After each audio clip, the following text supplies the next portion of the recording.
Good afternoon. Spain and Italy are sending naval ships to where a flotilla of boats carrying activists seeking to break Israel's blockade of Gaza is sailing. The Global Sumud Flotilla said this morning it was preparing to set sail on the final leg to Gaza after being targeted by drones and communication jamming. Activists hope their actions will focus attention on the plight of Palestinians. They say the flotilla is the largest attempt to date to break Israel's maritime blockade of the Gaza Strip. Israel says the blockade is needed to prevent Hamas from importing arms, whilst critics consider it collective punishment. The core vessel set sail from Barcelona on the 1st of September.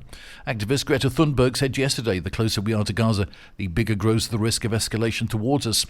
Israel said it had no problem with Italy and Spain's plan to send rescue ships to accompany the flotilla, but renewed strong criticism of the aid initiative, warning that the boats would not be allowed to reach Gaza. The real purpose of this flotilla is provocation and serving Hamas, certainly not humanitarian effort, so an Israeli foreign ministry official said Israel will not allow any vessel to enter the active combat zone. King Felipe has described the proposed Gibraltar Agreement as an historic pact that would bring confidence, legal certainty and stability to both Gibraltar and the Campo de Gibraltar. Speaking at the United Nations General Assembly in New York on Wednesday, the King said the agreement respects Spain's position on sovereignty and jurisdiction over Gibraltar. He was referring to the understanding reached on the 11th of June between Spain, the UK and the EU, which lays the groundwork for a future treaty.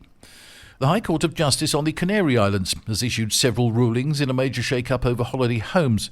The three rulings prohibit owners of apartments within tourism complexes from renting them out as holiday homes or using them as private residences themselves. Instead, the properties must be handed over to a single authorised tourism operator, in line with the island's tourism laws. The rulings uphold earlier decrees which rejected applications from owners seeking to operate independently on platforms such as Airbnb. Some owners have argued that the law violates their property rights and restricts free enterprise.